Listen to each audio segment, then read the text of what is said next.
Hello friends, myself doctor Hasda Singh and welcome to my YouTube channel medical classes. तो friends, आज हम एक another topic के बारे में डिस्कस करेंगे which is shock. And shock क्या है, एक इम्पॉर्टेंट टॉपिक है, तो इसके बारे में आज हम डिस्कस करेंगे।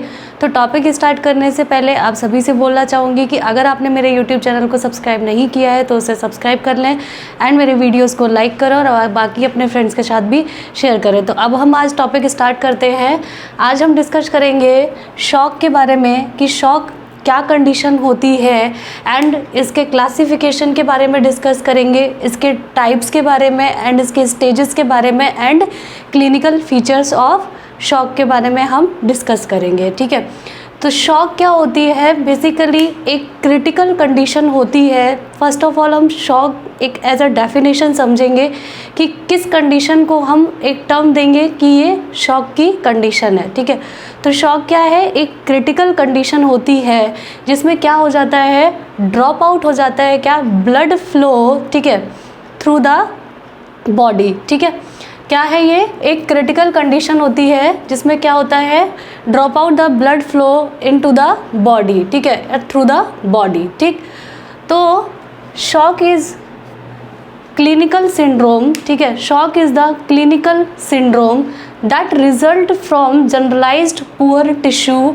परफ्यूज़न। ठीक है, परफ्यूज़न बेसिकली क्या है कि ब्लड फ्लो। ठीक है, तो इसमें क्या है, एक क्लिनिकल सिंड्रोम है ये। ठीक है, दैट रिजल्ट इसका क्या होता है, जनरलाइज मतलब पूरी होल बॉडी में क्या हो जाता है, पुअर टिश्यू परफ्यूज़न। ठीक है, जो ब्लड फ्लो क्या है, डिक्रीज हो जाता है। ठीक है, एंड एक्यूट रिडक्शन, एकदम से reduction in effective circulating blood volume. ठीक है, तो क्या होता है यहाँ पे कि एक्यूट मतलब एकदम सडन रिडक्शन हो जाता है किस में, जो ब्लड वॉल्यूम होता है, ठीक है, सर्कुलेटिंग ब्लड वॉल्यूम होता है, उसमें क्या हो जाता है, एक्यूट रिडक्शन। ठीक, तो शॉक बेसिकली क्या है, एक क्रिटिकल कंडीशन होती है and shock is the clinical syndrome है ये। इसमें क्या होता है, इसका रिजल्ट क्या होता है, that result from generalized poor tissue perfusion and acute reduction in effective circulating blood volume. ठीक है, तो इस कंडीशन को हम लोग क्या बोलेंगे, शॉक। ठीक, बेसिकली एक हम टर्मिनोलॉजी में समझेंगे शॉक को, तो शॉक क्या है, कार्डियोवैस्कुलर कोलैप्स। ठीक है, कार्डियोवैस्कुलर कोलैप्स। ठीक, इस टर्म से ही हम समझ जाते हैं कि ये अगर टर्म आ रहा है तो इसका मतलब उस वहाँ पे क्या कंडीशन है, हमारी शॉक की कंडीशन है। ठीक है, नेक्स्ट इसका पॉइंट क्या है शॉक का, कि बॉडी टिश्यू मतलब क्या है यहाँ पे कि पुअर टिश्यू परफ्यूज़न है। ठीक है, ब्लड फ्लो क्या है, ड्रॉप आउट है, मतलब डिक्रीज है ब्लड फ्लो। तो जिसकी वजह से क्या होगा कि बॉडी टिश्यू मतलब कि बॉडी के अंदर हमारे जो भी टिश्यू होंगे, ठीक है, don't receive enough oxygen and nutrients. ठीक है, क्योंकि जो हमारे बॉडी के अंदर न्यूट्रिएंट्स एंड ऑक्सीजन की जो सप्लाई होती है वो वाया ब्लड होती है। ठीक, ब्लड के थ्रू होती है। तो यहाँ पे शॉक की कंडीशन में क्या हो रहा है, पुअर टिश्यू परफ्यूज़न है, जिसकी वजह से बॉडी के टिश्यू क्या होंगे, ऑक्सीजन एंड न्यूट्रिएंट्स को क्या करेंगे, रिसीव नहीं कर पाएंगे। ठीक है, इनफ मतलब जिससे कि वो अपना काम कर सके उतने अमाउंट में वो रिसीव नहीं कर पाएंगे, जिसकी वजह से क्या हो गया, to allow to self function. ठीक है, मतलब क्या है, बॉडी टिश्यू इतना ऑक्सीजन एंड न्यूट्रिएंट्स रिसीव नहीं कर पाएंगे जिससे कि वो अपना फंक्शन कर सकें। ठीक, नेक्स्ट पॉइंट हमारा क्या है, this ultimately lead to cellular death. ठीक है, इसकी वजह से क्या हो जाता है, अल्टीमेटली मतलब जब ब्लड सप्लाई नहीं हो पा रही है, ब्लड की सप्लाई नहीं है, ठीक है, पुअर टिश्यू परफ्यूज़न है, जिसकी वजह से उस ऑर्गन को या उस टिश्यूज़ को क्या हो रहा है, न्यूट्रिएंट्स एंड ऑक्सीजन नहीं मिल पा रहा है, जिससे क्या हो जाएगा, अल्टीमेटली अगर उसे ऑक्सीजन एंड न्यूट्रिएंट्स नहीं मिलेंगे तो वो cell and organ tissue function नहीं कर पाएंगे। तो जब फंक्शन नहीं कर पाएंगे तो उसके बाद अल्टीमेटली क्या हो जाएगा, it lead to cellular death and may progress to organ failure. अगर यही कंडीशन लगातार प्रोग्रेस ऐसी ही करती रही तो इसके बाद में प्रोग्रेस टू हो सकता है वहाँ पे क्या हो जाए, ऑर्गन फेलियर भी। ठीक है, and finally to whole body failure and death. अगर शॉक की कंडीशन लगातार बनी रहती है, ठीक है, कार्डियोवास्कुलर कोलैप्स की कंडीशन कंटिन्यूस बनी रहती है, तो वहाँ पे क्या हो सकता है, होल बॉडी, पूरे बॉडी के जो फंक्शन है वो फेलियर हो सकते हैं एंड वहाँ पे क्या हो सकता है, डेथ भी हो सकती है। ठीक, तो ये था हमारा बेसिकली शॉक के बारे में कि क्या कंडीशन होगी जब हम वहाँ पे बोलेंगे कि ये पेशेंट में शॉक की कंडीशन डेवलप हो रही है। ठीक है, इसके बाद हम समझेंगे कि क्लासिफिकेशन ऑफ शॉक। ठीक, तो shock is classified in 2 phases. First क्या है हमारा, इनिशियल या प्राइमरी शॉक। बेसिकली क्या है, 2 टाइप से हम डिवाइड करते हैं इन अ क्लासिफिकेशन में। फर्स्ट होता है हमारा प्राइमरी शॉक एंड सेकंड है हमारा सेकेंडरी शॉक। ठीक, तो फर्स्ट क्या है हमारा, इनिशियल या प्राइमरी शॉक। ठीक, सेकंड है हमारा ट्रू या सेकेंडरी शॉक। ठीक, तो इनिशियल मतलब होता है शॉर्ट ड्यूरेशन, प्राइमरी या इनिशियल दोनों में से कुछ भी कह सकते हैं। तो इनिशियल हमारा क्या होता है, शॉर्ट ड्यूरेशन का होता है। ठीक है, तो इनिशियल से बेसिकली क्या मतलब होता है कि किसी भी पर्सन में इंजरी हुई, ठीक है, एंड इंजरी होने के इमीडिएट आफ्टर मतलब कि तुरंत बाद ही सिम्टम्स क्या हो जाने, अपीयर हो जाने, मतलब कि पर्सन में सिम्टम्स आने लगना। Immediate after injury appearance of symptom, तो उस कंडीशन को हम लोग क्या बोलते हैं, प्राइमरी शॉक। ठीक है, तो इसमें क्या होता है, ट्रांजिएंट वेसोवेगल अटैक, ठीक है, जिसमें क्या हो जाता है, डिक्लाइन ब्लड प्रेशर। ठीक है, ब्लड प्रेशर क्या हो जाने लगता है, प्रेशर पर्सन में डिक्रीज होने लगता है। ये इसका एग्जाम्पल क्या है, ये क्यों होता है, बिकॉज ऑफ इंजरी। ठीक है, यहाँ पे जब बहुत ज़्यादा लॉस ऑफ ब्लड हो जाता है, ठीक है, पुअर टिश्यू परफ्यूजन हो जाता है, तो पर्सन में क्या हो जाता है, लॉस ऑफ कॉन्शियसनेस होने लगती है। फिर कुछ देर बाद उसमें क्या हो जाता है, अपनी कॉन्शियसनेस वापस आने लगती है। ठीक है, तो यहाँ पे क्या होने लगेगा, डिक्लाइन ब्लड प्रेशर। ठीक है, वेसोवेगल अटैक ट्रांजिएंट लेकिन। ठीक, तो ये था हमारा प्राइमरी शॉक। ठीक है, immediate after injury appearance of symptom, इसको हम लोग बोलते हैं प्राइमरी शॉक। ठीक, सेकंड आता है हमारा ट्रू एंड सेकेंडरी शॉक। अब ट्रू एंड सेकेंडरी शॉक में क्या होता है कि किसी भी पर्सन में इंजरी हुई, ठीक है, इंजरी होते ही सिम्टम्स ना आना, मतलब कुछ टाइम एंड इंटरवल का लगना, कुछ टाइम इंटरवल के बाद क्या हो जाना, appearance of symptom just like as our. ठीक है, कुछ घंटे के बाद या उससे ज़्यादा टाइम लेकर के सिम्टम्स का आना, इसको हम लोग बोलते हैं ट्रू एंड सेकेंडरी शॉक। मतलब एक बार और समझेंगे कि इंजरी आफ्टर एक टाइम इंटरवल लगना और उसके कुछ समय बाद, मतलब कुछ घंटे के बाद या उससे ज़्यादा टाइम लेकर के अपीयरेंस ऑफ सिम्टम, उसको हम लोग बोलते हैं सेकेंडरी शॉक।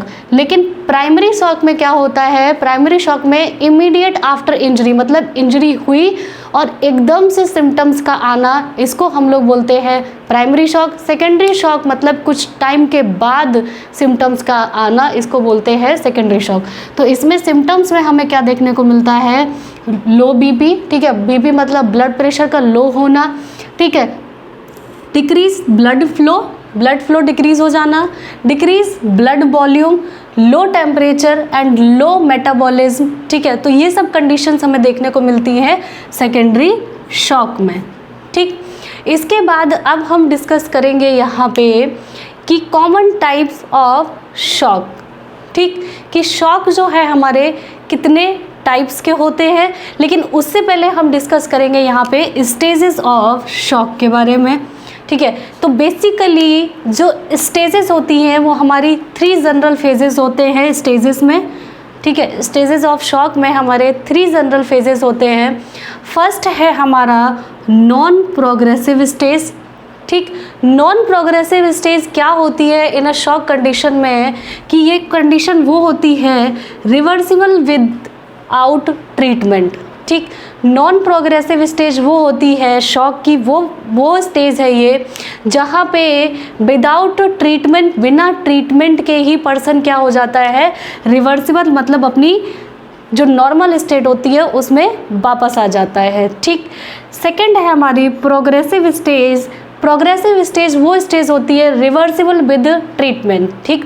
शॉक की कंडीशन जनरेट हुई, वहाँ हमने पर्सन को ट्रीटमेंट दिया, उसके बाद उसकी जो नॉर्मल स्टेज थी वो वापस रिवर्सिबल हो गई। तो प्रोग्रेसिव स्टेज वो होती है जो reversible with treatment. And third है हमारी इरिवर्सिबल स्टेज। इरिवर्सिबल स्टेज वो होती है कि ना तो ट्रीटमेंट और ना विदाउट ट्रीटमेंट किसी भी स्टेज में ये वापस रिवर्सिबल नहीं आती है, डेथ इज़ सर्टेन, ठीक है। तो ये होती है हमारी इरिवर्सिबल स्टेज, ठीक। इसके बाद हम कॉमन टाइप ऑफ शॉक के बारे में डिस्कस करेंगे। तो शॉक में हमारे क्या होते हैं, कॉमन टाइप मतलब 4 कॉमन टाइप्स के शॉक होते हैं, ठीक है। फर्स्ट है हमारा हाइपोवॉलेमिक शॉक, ठीक है। हाइपो का मतलब होता है, हमेशा कहीं भी हाइपो लगा हो वर्ड, तो हाइपो का मतलब होता है ऑलवेज कम हो जाना, ठीक है। तो हाइपोवॉलेमिक मतलब कि वॉल्यूम, मतलब कि किसी भी कॉज की वजह से क्या हो जाना, ब्लड वॉल्यूम डिक्रीज हो जाना, कम हो जाना, ठीक है। उस कंडीशन में उस कंडीशन को हम लोग क्या बोलते हैं, हाइपोवॉलेमिक शॉक, ठीक है। थर्ड है हमारा कार्डियोजेनिक शॉक। कार्डियोजेनिक मतलब क्या होता है यहाँ पे, इनएडिक्वेट एक्टिविटी ऑफ हार्ट, ठीक है। तो उसमें हम लोग बोलते हैं कार्डियोजेनिक शॉक। थर्ड है हमारा सेप्टिक शॉक। सेप्टिक शॉक क्या होता है, ये हमारे रिलेट होता है इन्फेक्शन से, कोई भी बॉडी में इन्फेक्शन हो जाना, वहाँ पे क्या हो जाना, जनरेट सेप्टिक शॉक। थर्ड है हमारा एनाफाइलैक्टिक शॉक। एनाफाइलैक्टिक शॉक मतलब इट इज़ ड्यू टू, ये किसकी वजह से होता है, टाइप 1 हाइपर सेंसिटिविटी रिएक्शंस की वजह से होता है, ठीक। थर्ड है हमारा न्यूरोजेनिक शॉक। न्यूरोजेनिक शॉक क्यों होता है कि डैमेज इन नर्वस सिस्टम, कोई भी कॉज नर्वस सिस्टम में आने की वजह से क्या कंडीशन जनरेट होती है, वहाँ पे न्यूरोजेनिक शॉक, ठीक। अब जो बेसिकली शॉक है इसके हम कॉजेज़ को समझेंगे कि कॉजेज़ में हमारा आ सकता है यहाँ पे ट्रॉमा, ठीक है, कि ट्रॉमा हो जाना, हीट स्ट्रोक, ब्लड लॉस, ठीक है, बहुत ज़्यादा एक्सेसिव ब्लड लॉस हो जाना, ठीक है, सीवियर बर्न हो जाना and severe infection and allergic reaction, ठीक है। तो ये क्या होते हैं हमारे शॉक के कॉजेज़, ठीक। तो यहाँ हमने कॉमन टाइप ऑफ शॉक समझे एंड स्टेजेस ऑफ शॉक के बारे में डिस्कस किया। नेक्स्ट हम डिस्कस करेंगे यहाँ पे क्लिनिकल फीचर्स ऑफ शॉक, ठीक। तो क्लिनिकल फीचर्स ऑफ शॉक में हमें सबसे पहले देखने को मिलता है यहाँ पे हाइपोटेंशन, ठीक। हाइपोटेंशन में क्या होता है कि पर्सन में basically pulse and blood pressure क्या हो जाता है, difficult to find and record, मतलब पल्स क्या हो जाती हैं, डिफ़िकल्ट हो जाती हैं टू फाइंड, मतलब पता करना, एंड बीपी क्या होता है, बहुत ज़्यादा डिफ़िकल्ट हो जाता है उसको रिकॉर्ड करना, ठीक है। तो फर्स्ट हमारी आती है हाइपोटेंशन एंड सेकेंड है हमारी वीक एंड रैपिड पल्स। ये क्या है हमारा क्लिनिकल फीचर्स ऑफ शॉक जो हमें पर्सन में देखने को मिलते हैं, ठीक है। थर्ड हमारा फीचर है टैकेपनिया। टैकेपनिया मतलब होता है कि इंक्रीज ब्रीथिंग रेट, ठीक है, ब्रीथिंग रेट क्या हो जाना, इंक्रीज हो जाना। फोर्थ है हमारा clinical feature skin becomes cool and clammy, ठीक है। क्या है यहाँ पे, पुअर ब्लड का परफ्यूज़न है, ठीक, पुअर टिश्यू परफ्यूज़न, ठीक है, टिश्यूज़ में ब्लड का फ्लो क्या है, पुअर है, इसकी वजह से स्किन में हमें कैसी देखने को मिलती है, कूल एंड क्लेमी, ठीक है। But in septic shock skin warm and flushed, ठीक है। लेकिन जो सेप्टिक शॉक होता है इसमें हमें जो स्किन है वो वार्म एंड फ्लस्ड देखने को मिलती है, ठीक है। इसके बाद नेक्स्ट क्लिनिकल फीचर साइनोसिस देखने को मिलती है, ठीक। नेक्स्ट हमारा क्लिनिकल फीचर एसिडोसिस, मतलब बेसिकली मेटाबॉलिक एसिडोसिस हमें देखने को मिलती है, ठीक है। ये क्या है, क्लिनिकल फीचर है। नेक्स्ट हमारा पॉइंट है इलेक्ट्रोलाइट इम्बैलेंस, ठीक, इलेक्ट्रोलाइट का इम्बैलेंस हमें शॉक की कंडीशन में देखने को मिलता है पर्सन्स में, ठीक। नेक्स्ट हमारा फीचर है ओलिगोयूरिया एनयूरिया, ये हमें कार्डियोजेनिक शॉक्स में देखने को मिलता है, ठीक है। कार्डियोजेनिक शॉक मतलब इनएडिक्वेट पंपिंग ऑफ हार्ट एक्शन, ठीक है। तो इसमें हमें ओलिगोयूरिया एंड एनयूरिया का क्लिनिकल फीचर कार्डियोजेनिक शॉक में देखने को मिलता है। ठीक है, तो ये था हमारा बेसिकली शॉक के बारे में एंड उसके टाइप्स के बारे में, और हमने उसको क्लासिफिकेशंस के बारे में डिस्कस किया and stages of shock, cause of shock and clinical features of shock के बारे में हमने डिस्कस किया। तो इसको आप लोग नोट कर सकते हैं, आप लोग के लिए काफ़ी यूज़फुल होगा। एंड नेक्स्ट वीडियो में हम कॉमन टाइप ऑफ शॉक जो हमने 4 टाइप्स के पढ़े, इनके बारे में हम एक एक करके डिटेल में डिस्कस करेंगे। तो ये हमारा बेसिकली शॉक के बारे में था, तो इसको आप लोग नोट कर सकते हैं। Thank you.